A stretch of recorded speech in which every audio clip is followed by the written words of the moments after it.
Welcome back to There's a Daily Mix. We all love comfort food, but it can be bad for you. So here to show us how we can keep our comfort food on our menu and enjoy it is supermodel and author Kim Alexis here. How are you, Kim? I'm good. How are you? This is good. Listen, you look amazing, and that's because you know about modeling, you know what goes on, but also what you put in your body is what's so important to you, especially through your modeling career, through everything you do, makes you look even younger each day. And that's what we're here to talk about, because even you have days where you want to sit and have some comfort food. Yes. We always want to go to the bad stuff. We're always looking, oh, if I'm going to do some comfort food, I'm going to get some fried chicken, I'm going to do some mashed potatoes, Yours I'm going to do is some different chips. than mine. Is that, no, that's not the comfort food? No, mine is chocolate chip cookies. I would run marathons for chocolate chip cookies. Yeah, and so, but you've noticed too that as we get older, those kind of comfort foods can really hurt us, can slow us down, and can take a toll on our body. Right. But we still have alternatives that you do, and you brought some things that are literally from your pantry here. Right, yeah, so I wrote a book called Cheat Eat because I really felt like any recipe could have alternatives, and different people have dietary concerns or things they can or can't have. So I'd look at a recipe, I'm like, okay, well I don't need that, but I could use this. So for sugars, there is stevia, we have monk fruit here, and we also have a monk fruit maple syrup. Ooh. So this won't raise your insulin levels. That's what's important too. And so, and I never thought about using monk fruit, so because that's an interesting kind of fruit that you don't really hear that much about. Right, exactly. And then for pastas, instead of, if you don't want wheat, this is lupini bean. And then this one is made from chickpea. So yeah, you know what? I started to use these.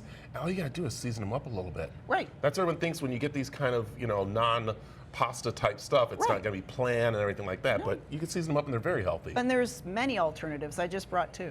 What? And then we have healthy oils. I use avocado spray at home instead of some of the other stuff. Okay. Like I don't like canola. And then this is coconut oil. And you want refined if you're going to heat it up. So refined oils have a higher smoke point, and you want to keep anything you bake or fry under your smoke point. Got it. So be careful of your oils. All right. This is egg substitute. So you could either use applesauce in a recipe, or this is literally an organic egg replacer. It's plant-based, and there's only 2 ingredients in there. Wow, I want to show that. But I never thought about applesauce. Right. So, or chia seeds with water and let them sit for 5 minutes. And that's an egg replacement. And why do we kind of use those? Is that to keep the base? Is that what happens? Some people can't eat eggs. Yeah. So you need that texture of an egg to keep a recipe held together. Got it. Yeah. In case of whipped cream, if you don't want dairy, coconut whipped cream. Coconut whipped cream? Yeah.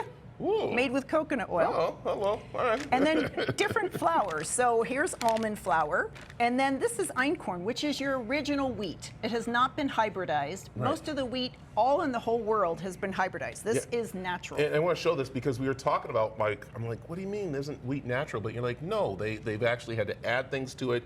They're all GMO. They're all GMO except this. So this is non-GMO. It doesn't have as much of a gluten problem. If people have a gluten problem, got it. They may be able to use that. Okay, seasoning, got to taste Seasoning, so there's tons.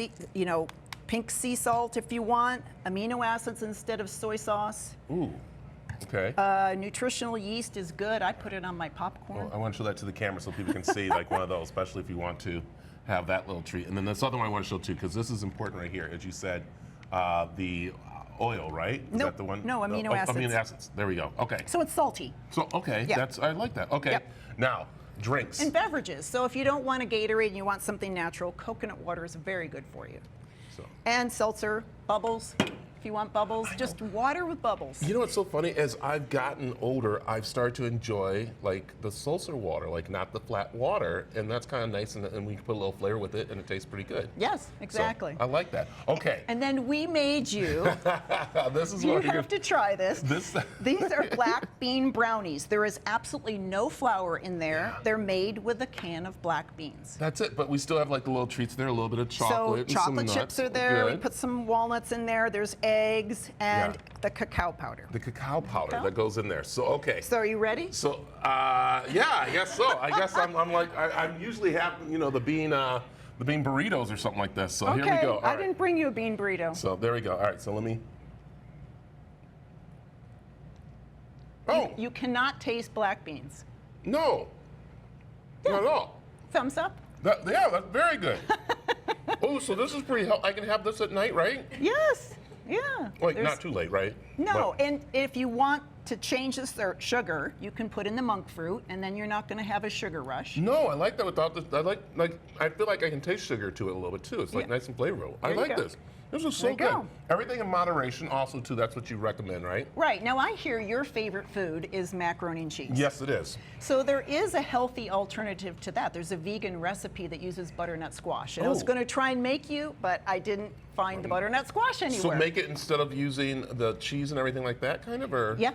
Exactly. It's vegan. I like that. I love it. So any other quick tips you have for us about staying young and healthy like you do? I just am a big believer in staying away from toxins, trying to eat food that's not refined. I shop the outer aisles, a lot of produce, a lot of vegetables and fruits, and just try and keep all that in my pantry. So a lot of this came from my pantry because I don't want to cheat the bad way. So when you're hungry, you grab whatever's there. So if you have good, healthy alternatives, it makes it easier. I like it. Where can people find the book and, of course, your other awesome books? So KimAlexis.com will show the books. I've written 11 at this point. I know. Wow. It's amazing. And then all my social medias are at the bottom. Yes. And you want to follow her on social media because I love each day she kind of like gives a little talk to you. And it's not like you're not preaching to people, you're like talking with them. Well, which I'm is like, really have nice. you thought about this? Or did you know about that? I love it. You got an icon in the house. Supermom Kim Alexis. Thank you, Kim. Thank you. I'm kind of like, now I'm starting to blush. Okay.